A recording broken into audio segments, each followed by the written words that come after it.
All right. Hello, everybody, and welcome to Module 1 of Get Paid to Change the World. And this talk is called Be a Visionary Changemaker. My name is Gail Van Gils, and I am excited to be with you. I'm a little nervous. This is my first live stream.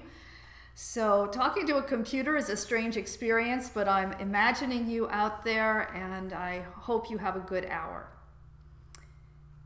So I'd like to address why I think this topic is important of being a visionary change maker. And I assume that all of you who've joined us agree that this is a time of change in our world. It's a time of profound opportunity because there is a lot of pain. There's a lot of pain around health, education, the environment, the economy, psychological illness. So many spheres are experiencing the stress of our times and the stress of our current human behavior and habits that have accumulated from a time where we had great numbers of resources to a time where resources on the planet are becoming limited. At the same time, the good news about this time of stress is that it's a time when people are waking up. Not only us, but all over the planet. In every country, there are caring, motivated, generous, fantastic individuals who are figuring out ways to change the systems. So we feel a pull to be of help. We have this desire to share our gifts and create a different world. And I'd like to help you explore how to do that. So in this course, we will be exploring how to do good while doing well. Many of us know how to do good. I have been a volunteer for over 40 years now, and I love volunteering. There's actually something incredibly satisfying and sort of martyring about it, and also everything I do, I figure, well, nobody can really judge it because I'm doing it for free. And so there's some freedom in that also. And I've really looked at my views and feelings about volunteering, and it's not that I would ever stop volunteering, but I'm not sure that that is the best way to affect change in the world. So within the Shambhala community particularly, and some of you who are joining here on Shambhala Online are part of our community, we have a vision of creating a kinder, gentler, braver world. A world where we can make the tough decisions to change the governing systems, the cultural systems, the environmental systems, the health systems, the educational systems for the better. We call this vision Enlightened Society. And to be honest, to make enlightened society happen, we need a flow of resources. We need money. We know this. But we really haven't addressed it within our community and within many generous volunteer-oriented communities. How can we increase the effect of the work that we're doing in the world? It could be multiplied so many times over if we had the resources to really get out to people, to reach people, to build the types of centers and halls and environments that would attract people and serve their needs. And all of that just costs money. So we have to be realistic. How can we do good while we're doing well? And also, in terms of the flow of money, in terms of personal needs, we need this money. We know that it costs money to go to Dharma retreats. It costs money to have a nice home to host other people in. It costs money to care for our aging parents or for our children. And it costs money to support our organizational structure. So I really feel called to address this seeming dichotomy between volunteering and working and our split world where we work so that we can give. And I just want to explore together how we might engage with social entrepreneurism, or we might engage with visionary change making and envision how we could be doing good while doing well.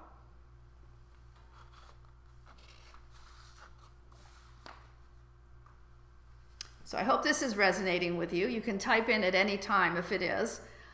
But the last thought I wanted to give on that particular introductory topic is what I now see as my vision is that not only do I want to be a change maker, I want to be a philanthropist. Now, I wish I'd had this vision when I was young, because when I was young, I used to say, I don't care about money, I just want to do good. And now I realize that if I had money to put towards doing good, I could do more good. So now I have this bigger vision, which is I want to be a change maker, I want to be a volunteer, I want to be of help, and I also would like to be able to give. So I'd like to say that I'm going to hold that in my heart for myself. I'd like you to hold it for me as well. And maybe by the end of this course, you also will want to be a philanthropist. I hope this idea is exciting to you. So the next question is, how do we start? The first key to being a change maker is to be fully yourself. So this always starts right here with oneself, with me. You have to know your passion, your purpose. Ironically, you have to know what you love to do so much in the world, it's the thing you would do without pay. That's the very thing that we want to turn into a business for you. Because if you love something so much, you'll just give it your all. You'll give it your heart. And there's some kind of connection to you and that activity, you and that need that you're serving that's very special. That's your purpose and your passion.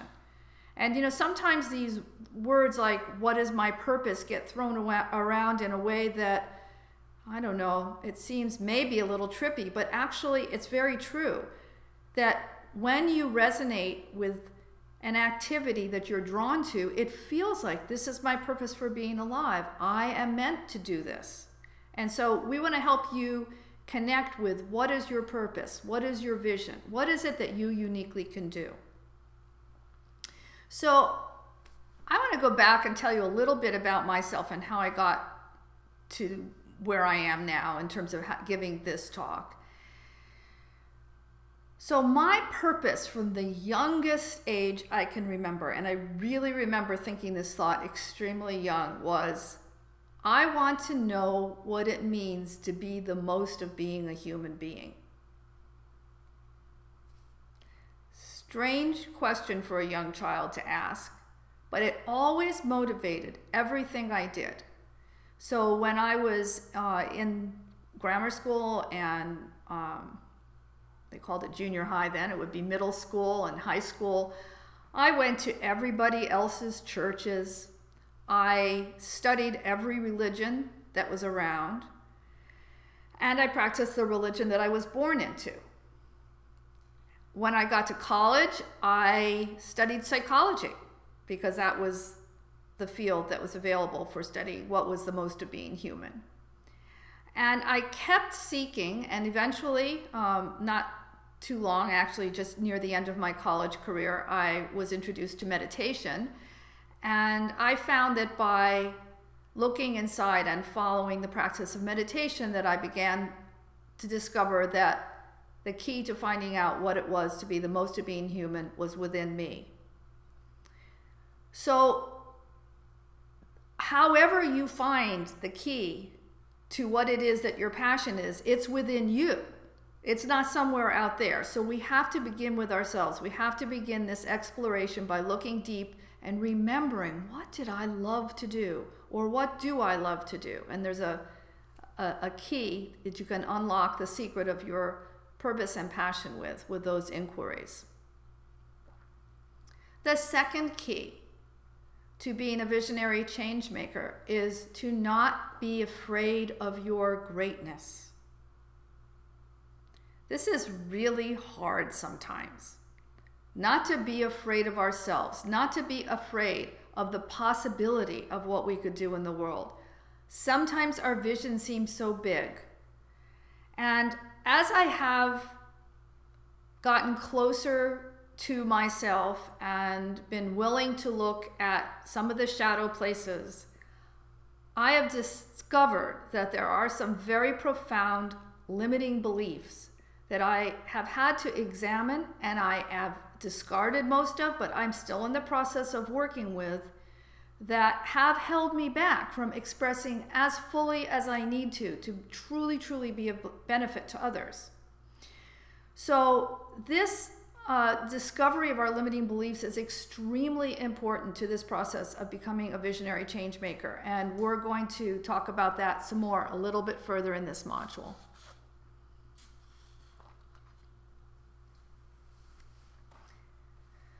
So right now, what I'd like to address is, what does it mean to be a change maker? So we're examining the important role that individuals play in changing society and creating the world that we human beings deserve to live in. And for many of us, it is important to examine our deeply held and habitual ways of being around service that may have originated in other times and cultures. So for instance, within our Shambhala community, and probably many other spiritual communities, there is a structure that has been carried over or somewhat borrowed from the East, from a place, particularly Tibet in the case of Shambhala, where the monastery was the center of everyone's life. And those who gave in service to the monastery were supported by the monastery. And if you go all the way back to how the clergy started in Buddhism, they got their meals by begging. So they were supported by giving teachings and receiving food. Their needs were very few, but as the needs multiplied and these monasteries became bigger, the people who were not directly connected to the organization gave foodstuffs and money, and then those who were in the organization lived off those foodstuffs and money, and other enterprises that the organization, the monastery had, such as farms and schools, and I'm really not sure completely.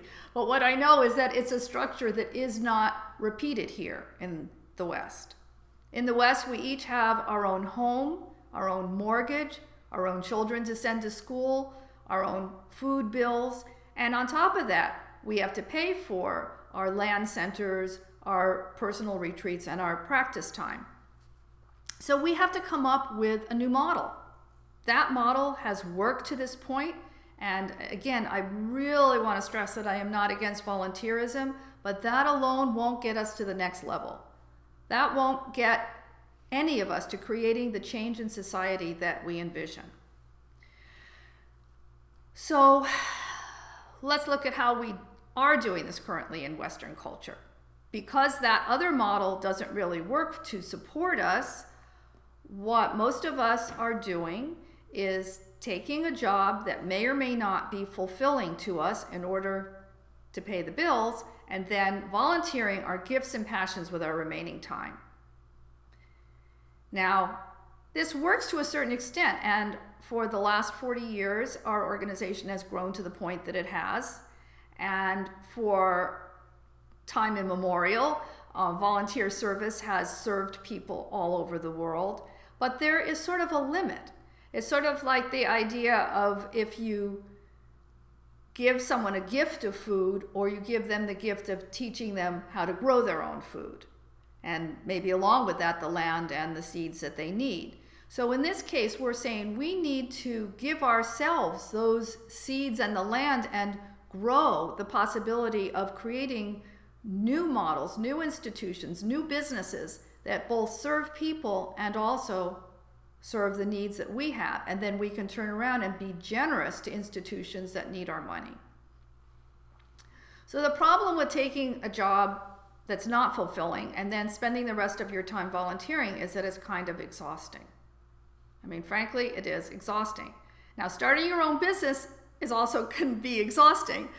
But there's a certain inspiration in creating something new. So I'm hoping that it's not because you're exhausted that you're on this call, but that you want to try something different, because I don't want to pretend that it's not hard to do the process of starting your own business. It's just that it is worthwhile and we have to try something different. So I truly do believe that each of us can find a way to get paid as we create Awakened Society, and that we can show others that it's possible. So in this way, I think we can be way showers. We can show that we don't have to believe that old model that anyone who's of service deserves to get either no pay or lower pay, which is the current model in the West.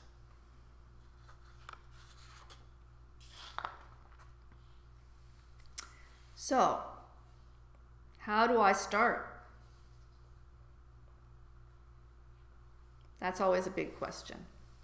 So there are two particular questions that you can ask yourself as you begin to figure out how you might engage with livelihood in this way.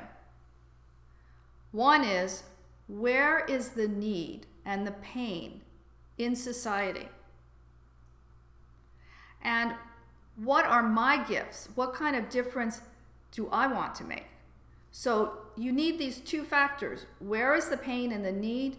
And what are my gifts? And where can I uniquely make a difference? Because obviously there are more pains than you can solve. And there are many, many people on this planet who each can do different things. So you need to figure out, who are you? And once again, this comes down to this vision and purpose. Who are you and what can you uniquely do that will make a difference in this world? So in the 5-part course that I will be presenting, Get Paid to Change the World, we will be exploring in depth, identifying your motivation, your values, and how to apply them in the needs of society. And at the end of this talk, I will direct you to a really fun and easy resource that you can get started with. So that's how we start, but what stops us? So this is a big one. And now we're back to identifying the limiting beliefs that stop us from exploring further after we identify the need that we feel we can fill. I have been stopped so often that I've been forced to go into this. What do I believe and what's stopping me? So I'm going to expose myself here, but I don't think this is all that personal. I have a feeling these questions are asked by many, many people, and maybe some of you, and I'd appreciate it if this is true, if you chat it into the box and make me feel not so alone in my neuroses. But for me, the internal dialogue goes like, what makes you think you could make a difference? Who cares what you think about that? Smarter people have already tried to solve that problem. What makes you think you can do anything?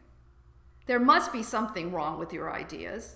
And look at all the books that have already been written. Who wants to hear what you have to say about that topic? So, need I go any further?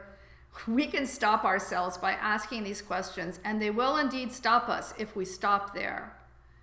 So, it's an internal dialogue based on fear. That I don't know enough, I'm not smart enough, I'm unworthy, and it has killed my inspiration too many times to count. So here's a big realization that I had about that. This internal dialogue is all about me and not really about how I can help. That was a huge aha for me. As long as I focus on me and my fear, I'm going to stop myself because it's still that small view. And if I'm actually talking about being a change maker, I'm talking about taking a much bigger view. And I have to get out of focusing on me. So that's a big part of what it's going to take to be a visionary change maker, is making that shift from me to we. And there are many ways to do that, and we'll explore those.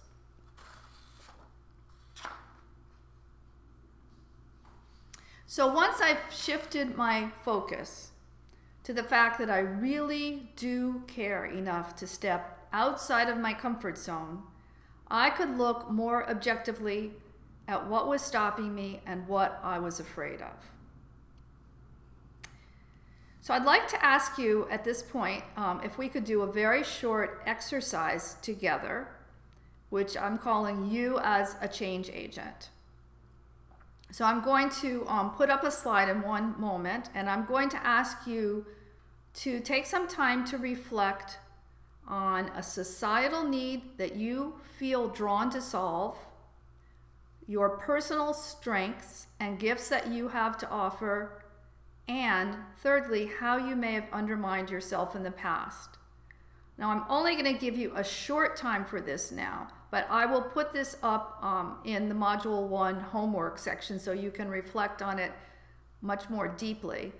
And I'd really appreciate it if you jot down a few notes for yourself, and if you feel inclined to share, to put it in the dialogue box, and we can share with each other for a few moments. So I hope that this does not stop the broadcast. If it does, we will restart, I promise. But I'm going to switch over to the screen that should have the slides on it. Did that work, Molly? Well, we have a slight delay, so I'll let you know. Okay.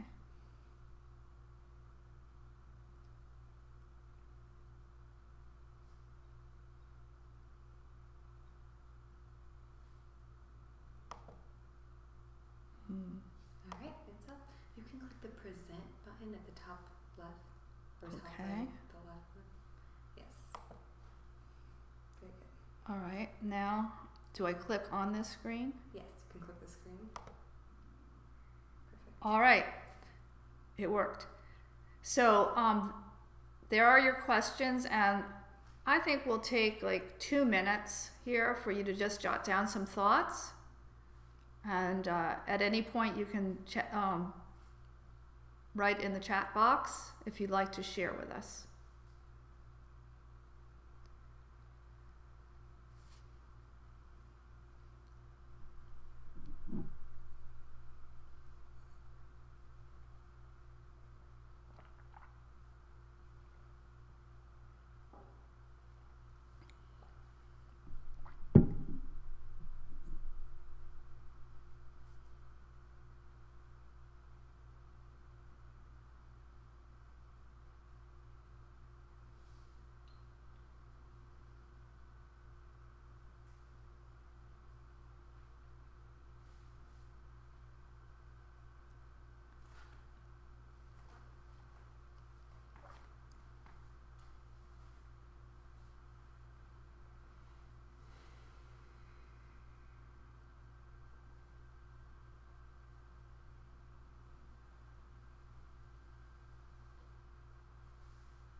No one has said anything about this. There are people in the chat room, but they're not answering the question right now. Okay, we're going to pull this to a close, and if you feel like sharing, please go ahead and type something in.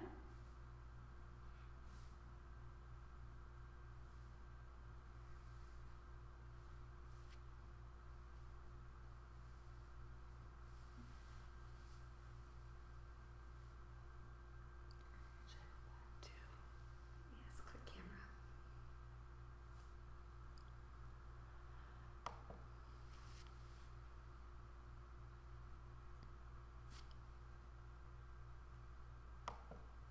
Here, just put your mouse on the screen for a second.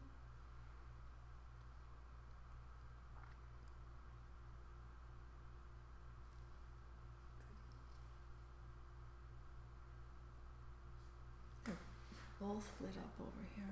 That's the problem. The screen, other one didn't go away.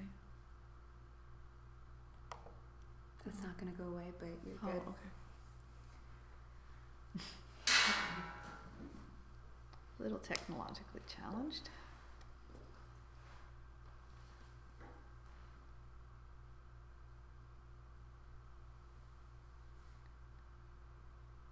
Okay, you're good. All right, well, I'm back, and I don't know that anybody has typed in anything. So this is your last chance to type something in and share. There will be a space on the website, the Shambhala Online program website, to share your thoughts on everything that we do, all the exercises with each other. So if there are no comments right now to be shared, I'm going to go on. And I would like to invite you not to be discouraged by past limiting beliefs that you're identifying, because the great news is that our minds are what's called neuroplastic. We can change any habits or limiting beliefs that we've identified. And in fact, identifying those beliefs is more than half of the job to changing them. If you don't know the habits and beliefs that you have, you can't change them. And as we know, practicing meditation is a great help in this. Those of us who do practice meditation know that it can reshape our lives, and I recommend that as a base practice to everyone. But additionally, I've come across some processes and exercises that also help a lot in shifting our beliefs. Some of these exercises were developed by Lion Goodman, who wrote the book Transform Your Beliefs, Unleash Your Magnificence, and Change the World.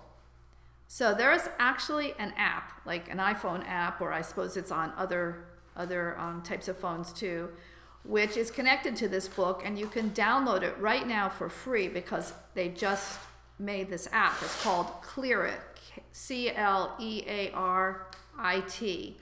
And I downloaded it yesterday and I tried it today, and it's really quite interesting. I'd like to get into it more before I could talk about it too much, but the experience that I had was that it brought mindful awareness to the feeling of the belief and helped you locate it within your body and work with the connection that you have to this belief or this painful experience or this actual physical pain that you have. It could clear a lot of different situations through bringing attention, which of course didn't surprise me, but I thought it was a very skillful and different and accessible way of working with mental formations one by one. So if you'd like to, I suggest trying that.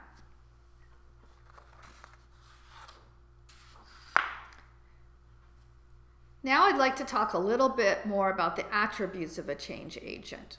What is it that makes someone a change agent?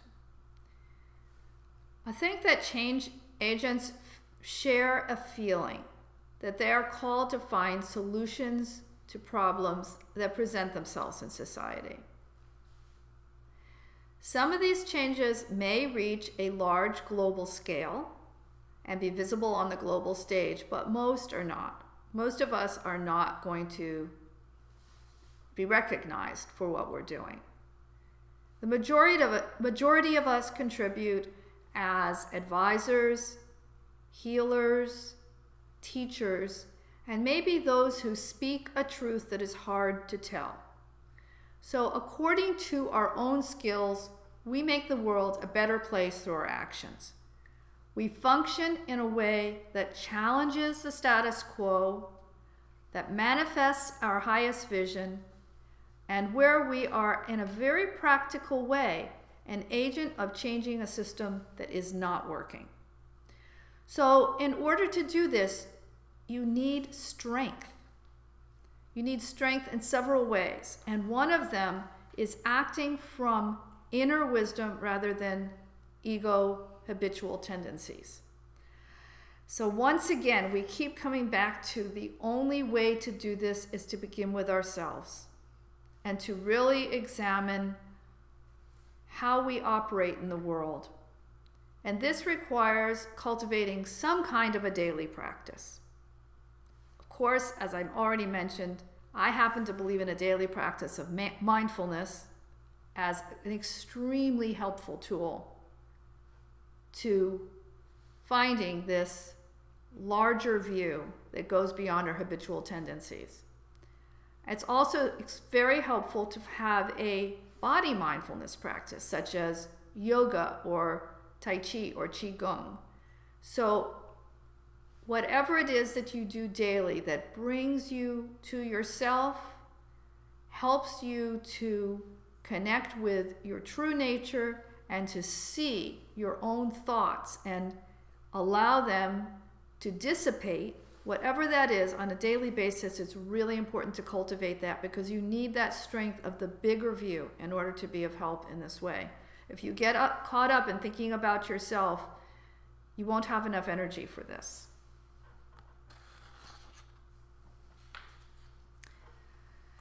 You need to understand your core strengths, core values, and have a clarity of purpose. Don't try to be somebody else. You can't anyway, but don't even try to be particularly well-rounded. Often this is talked about in terms of finding your niche in the marketing world, but just even in terms of finding your vision and your passion, the clearer you can be, the more honed in you can be, the more specific you can be, the better off you will be in terms of being able to really be of benefit and make a change. If you try to do everything, you end up maybe doing nothing. So you really have to understand yourself in that way as well. And thirdly, you need to have a vision for the future, not a complaint. This is really important because complaint is a way of separating ourselves from others. We think they're doing this wrong. The system, the man, is wrong, or that group is wrong, or look what they're doing to the environment. That kind of pitting ourselves against others and splitting our energy and bringing up aggression is not a vision for the future. What we need is to move beyond the duality and coming from this bigger vision in a place of being connected to everyone else, find a way to connect with the people who are part of the problem. Find a way to engage them and bring them into the solution. So that won't come through complaining and fighting. That comes from having a vision and sharing that vision in an effective manner. To do all of this, you need to honor yourself. You have to have enough confidence to be a visible agent of change for the change you wish to deliver. This is big. This has to do with feeling worthy. This has to do with the opposite, the flip side of all those limiting beliefs of who am I and what difference can I make. It's, I can make a difference. Why not me? I'm a human being who cares. I understand people. I understand the world. I have gifts. And what else am I going to do with my life? I'm going to die. I want to make a difference. I'm able to do this. I'm worthy. And remember that and tell yourself that. You deserve it. You deserve to feel good about yourself. And that really is a requirement for being a change maker. So to read more about how you find your purpose and develop this sense of worthiness and connection to your purpose, I'd like to direct you to the True Purpose Institute, because Audrey Seymour and Tim Kelly of the True Purpose Institute wrote some fantastic papers about these topics that I'm just skimming the surface of here. And I think you might be interested in reading those. I've just been handed a paper, so these are, I think I'll get to these a little bit later. Yeah, so these are your comments. Finally, they came through to me, so there was a little delay, and I will address those in a very short time. So one of the last points I'd like to make before I address your comments is the need. We've talked a lot about the need for what we have to do alone, but then there's this need for support for others. You don't have to do this journey of being a change maker alone. In fact, I don't really think you could. A change maker is making change in society in connection to and in collaboration with others. So a change agent can find a lot of support in today's world. And one example of an organization that is very strong now, that was founded in 1987 to focus on sustainable business through member networking, is called the Social Venture Network, svn.org. Its slogan is "Lead the Way." So obviously a change maker leads the way in making change for others. And the SVN, Social Venture Network, supports both for-profit and not-for-profit companies. Ben & Jerry's may be one of their most famous members. So that's another resource you can look up. There's tons and tons of information on their website, and you might feel called to join their organization at some point. I have been a client of Ryan Eliason, who started the Social Entrepreneur Empowerment Network. For the last year, I've been his client, and it will continue to be probably for the rest of my life, because I find it so inspiring to network with the incredible individuals from all over the world who work together in under his auspices, and on the phone calls that we have where we share what we're trying to do, and on the website where we help each other to do what we're trying to do. So if you're interested in exploring Ryan's work, I meant to have a slide for this, but I didn't make it, I think. So it's socialentrepreneurs.network.com. And I will post this again on Shambhala Online in the Module 1 workspace very soon. So meanwhile, just socialentrepreneuремpowerment.com. Another group that I belong to, that I've just discovered, which is really exciting, is called Gathering for Change Agents.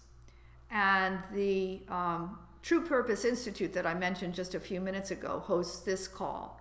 So that's truepurposeinstitute.com/gathering. truepurposeinstitute.com/gathering. So lastly, those of us on this call and others who I think over the next few weeks will discover what's going on here on Shambhala Online with social entrepreneurism, will be forming a community of support for each other in the course, Get Paid to Change the World. So in that course, we'll have the opportunity to share often and freely with each other as you explore and discover the unique changes that you feel called to make. And I will be a big part of that sharing. I will come in every day and comment on your comments. And if you would like it, I will make live calls whenever you want them. So this is an experiment. This is a new type of program on Shambhala Online, and I'm open to seeing what level of support is desired.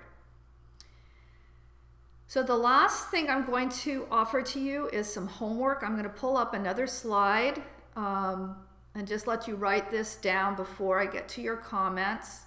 And let me see if I can get to the slide here.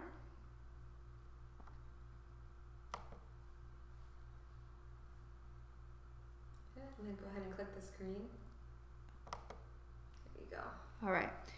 So this is an invitation to take the Personal Value Assessment, PVA, which is a wonderful tool from the Barrett Values Center. I'm a consultant, a cultural transformation tools consultant with the Barrett Values Center, and we use some very sophisticated tools that explore cultural values in companies and leadership values and 360s with tools like this. But this tool is free, and it's your personal values. I found it extraordinarily accurate, and it only takes a few moments to fill out, really. So the way to get to this is to go to my website, transformyourculture.com, which you can see on the screen. And this will give you a very detailed report and feedback on your personal values and motivations. And then it's part of the work that we're going to do going forward in modules 2 and 3 is exploring how to use this information and how to use this as a part of building your new business. So I hope that this tool will be helpful for you. And also when you go to my website to sign up for it, you are signing up to be on a mailing list for me so I can let you know of other things I'm doing. I'll be honest, I haven't used my mailing list at all, so you're certainly not going to get too much from me. Hopefully I'll learn how to communicate better and use that wonderful tool. But that is what will be happening when you sign up through my website, so I wanted to give you that disclosure. So now I'm going to switch back to the camera and take a look at the comments that have come in.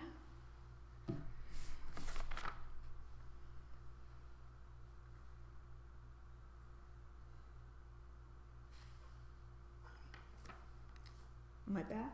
Mm-hmm. Okay. So thank you to a number of you who have written in, and I'm going to read your comments, and I suspect that for every person who wrote a comment, there's someone else out there who shares this feeling. John said, I would like to reduce stress, anxiety, and self-loathing in general society. Wow, that's fantastic, John. I mean, that's so super important. And I'm going to challenge you to figure out, how are you uniquely going to do that? What is the way? What is the means? What is the offering that you would like to develop to offer in order to create that fantastic result? Karen says, providing probably support for parents in mindful parenting and creating communities of support for sharing experiences, successes, and challenges.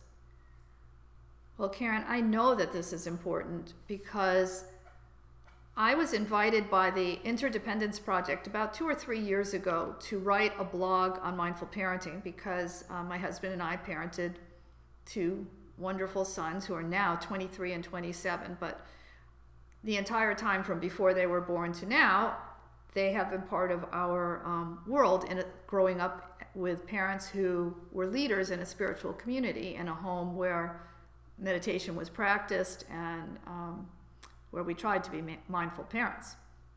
So in any case, that mindful parenting blog, which I wrote, and I've written many blogs, got maybe 1,000 views. It was crazy. And then I got contacted by somebody else to be on their radio show about mindful parenting. And I know that in New York, the Interdependence group, the Interdependence Project, has a mindful parenting group going, which is very strong. So if you have this goal, I think you could create a very successful business around it. Norma says, attempting to bring forward a connection between food and children's mental health. I make little steps and end up losing confidence. Wow, Norma, that is so incredibly important. And that connection has been scientifically established, as I'm sure you know, that eating healthy food contributes greatly to the ability for children to improve their mental health and to develop good mental health, and this is not known. In fact, nutrition in general is a complete mystery. My husband and I just hired a nutrition coach, so that's another helpful area that I never thought I'd be spending money on, but honestly, we are so confused about what is healthy and what is not healthy that we are now working with a coach to get our diet aligned with best mental and physical health. So again, a fantastic idea, Norma, and I would love to help you develop that into a business. Marcia says, a key difficulty is resistance to the idea and vision, my own, as an extension of Shambhala. Could you address dealing with resistance? Resistance to the idea and vision.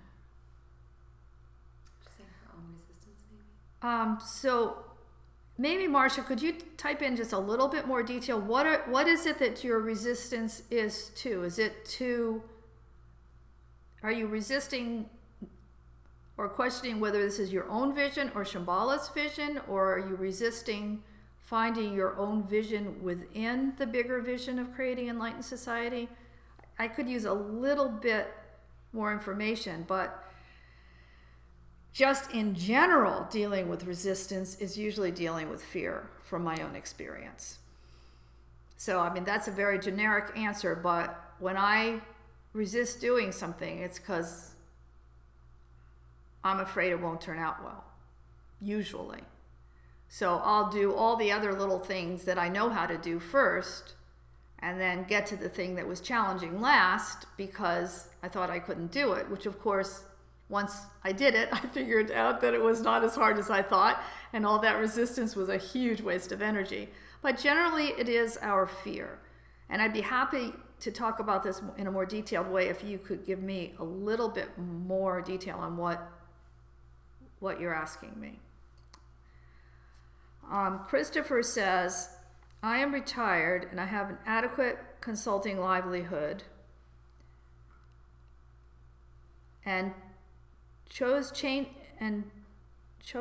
making to help see Central Shambhala services more fully funded. My strengths are experience with fundraising, no fear of asking, and my challenges are to preserve in face of structures that separate volunteers from small paid staff that are too busy to adequately guide to be most useful. Maybe you mean persevere in the face of structures that separate volunteers. Yeah.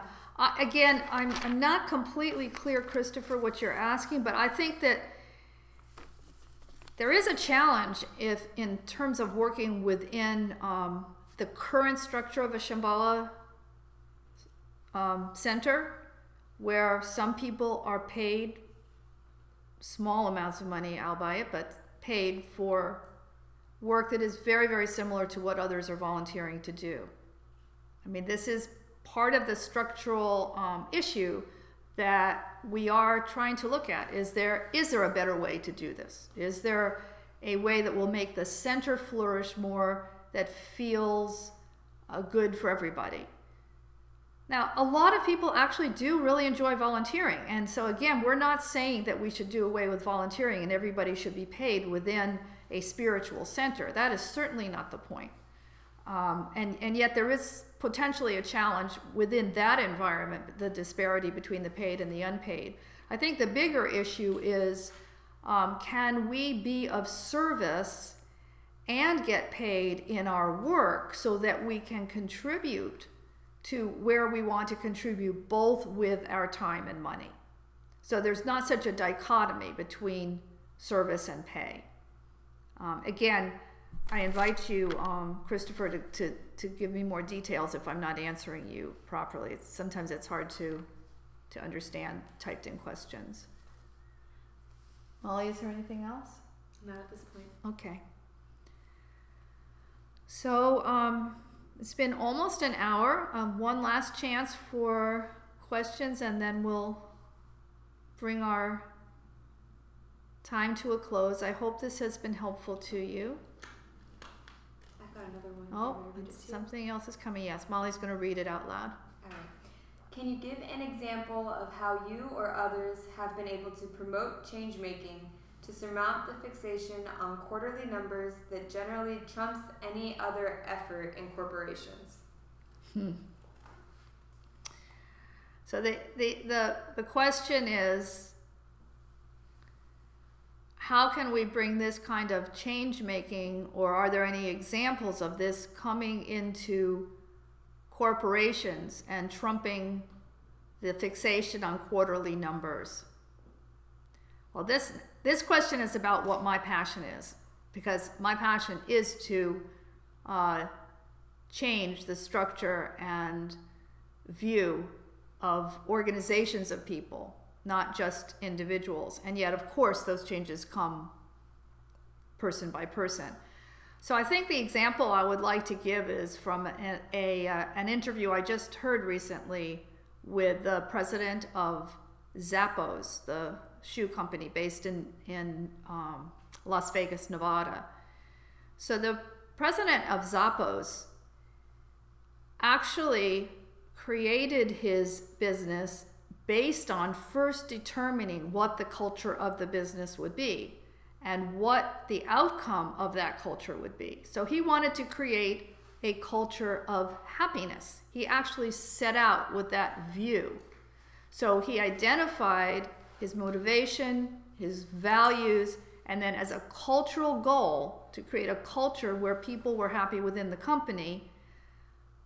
That became the rule rather than the quarterly number of how things were done. So basically the answer would be you actually have to transform the culture. There has to be a desire at the top.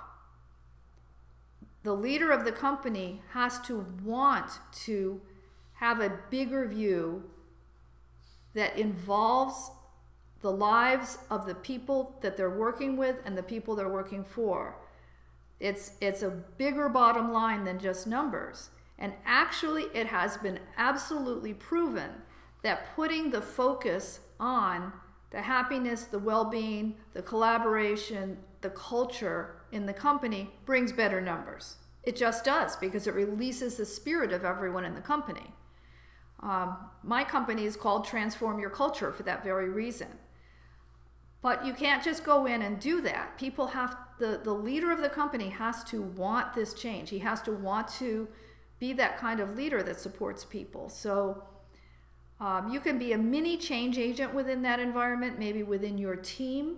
You can begin listening better, making sure that people feel valued and heard, giving praise, rewarding people, raising their spirits, and then maybe your unit will start producing well as a result of the high energy and the congeniality and collaboration. And then people will start to say, what are you doing in your unit? And you can tell them, and then you are from the inside out changing the culture. So I don't know if that helps answer your question, but that's my best thought on that one. I hope that helps. We've got a couple more. Oh, a couple more coming in, okay. Here's an update from Marcia. And she says, resistance and the fear of others towards doing something that's different from the status quo. I work in education and trying to move towards more mindful practices. I am trying to find a way that can meet the resistance with gentleness. I guess the answer that is coming to me is more patience on my part. So Marcia, I'm just going to repeat this if you didn't hear it. Marcia works in education and would like to bring mindfulness into that environment, and she's realizing that it's going to take patience. So Marcia, I would say, yes, of course, you have to be patient, but also there are, once again, science is on your side. There are tremendous studies coming out, and really a groundswell of information about the importance of mindfulness in education. And if you can engage people on the scientific level, I think you'll find your job a lot easier. So good luck. I also have this one that has an acronym that I can understand. So John says, I'm currently offering secular meditation instruction in Los Angeles jails. I'm an experienced Shambhala meditation instructor for over 15 years. I'd like to offer MBSR-style meditation instruction to incarceration communities and veterans, along with encouraging the experience of basic goodness, which is not addressed in MBSR. John, I think that's great.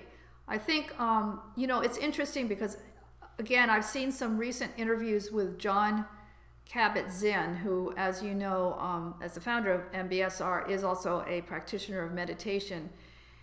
And he was talking about the importance of compassion and self-love and really a lot of the qualities of basic goodness as being completely important and somehow maybe not being communicated in MBSR as it's currently being taught. So even he realizes that that is not an emphasis that has been picked up by the community, or maybe that's just not in the MBSR training in general. And I think that that is something that we in our community can offer, is that additional reflection on the core of basic goodness. In fact, the book that I'm writing is called Transform Your Culture, Love at Work. So I'm really focusing on that area of compassion myself. And I really salute you, John, for the work you're doing in the jails and with incarcerated individuals. It's so helpful. So if that's the end, I'd like to thank you all for your attention. This has been great. Do you have a question? Oh, we have one more question. We have one person in my audience here, and he is raising his hand. Okay, what's your question? So my question is, what are we going to hear and do and talk about in the upcoming sessions? Oh, so the question is, what will we be doing in the upcoming sessions, which is a good question. So we will be exploring our personal vision and motivation. We'll be looking at the biggest vision that we have, and then we'll be bringing it down into our business vision and goals, and learning how to set goals and make a business plan and actually get from idea to being ready to take it and run. So that's what's coming. Thank you for that question. I'm not very good at advertising myself, but I hope some of you will join in the class. I think it's going to be a fun exploration. I think we'll create a supportive community, and I think it will be good for all of us.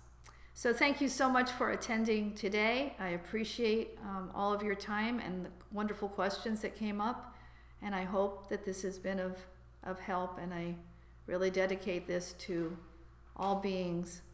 May they be benefited from, those of us who attended this talk and considered this work today. Thank you.